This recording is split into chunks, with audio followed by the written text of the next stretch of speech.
Ang nilalamang aralin sa video na ito ay una, ano nga ba ang alamat? Ikalawa, ano-ano ang mga elemento ng alamat?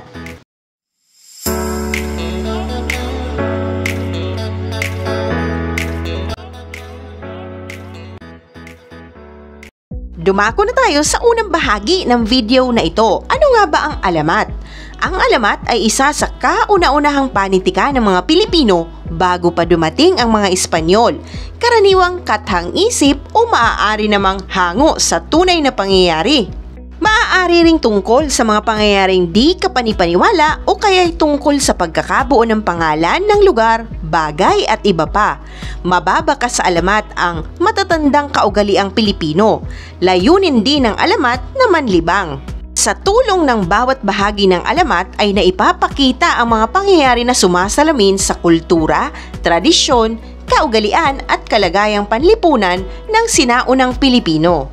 Sa ikalawang bahagi naman ng video na ito, alamin at unawain natin kung ano-ano nga ba ang elemento ng alamat. Ang unang elemento ng alamat ay tauhan. Nalalaman kung sino-sino ang magsisiganap sa kwento at kung ano ang papel na gagampanan ng bawat isa, maaaring bida, kontrabida o suportang tauhan. Ikalawang elemento ng alamat ay tagpuan, kung saan nakasaad ang lugar na pinangyarihan ng mga aksyon o insidente, gayon din ang panahon kung kailan naganap ang kwento. Ikatlong elemento ay saglit na kasiglahan. Ito ay naglalahad ng panandali ang pagtagpo ng mga tauhang masasangkot sa suliranin. Ikaapat na elemento ng alamat ay tunggalian.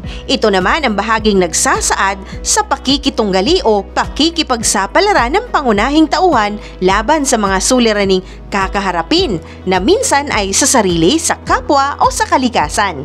Ikalimang elemento ng alamat ay kasukdulan. Ito ang pinakamadulang bahagi kung saan maaaring makamtan ng pangunahing tauhan ang katuparan o kasawian ng kanyang ipinaglalaban.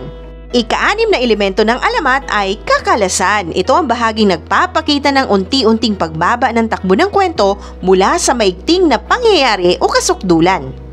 At ang ikapitong elemento ng alamat ay katapusan. Ito ang bahaging maglalahad ng magiging resolusyon ng kwento. Maaaring masaya o malungkot, pagkatalo o pagkapanalo. Isang mahalagang aralin muli ang iyong napanood. Maraming salamat sa panonood sa channel na Aralin sa Filipino. Huwag mag-atubiling mag-comment ng inyong tanong, suggestions o paglilinaw ukol sa aralin. Munting kahilingan sa iyong kaibigan, paki-like, share and subscribe para updated ka sa mga susunod pang bagong video ng Aralin mo sa Filipino.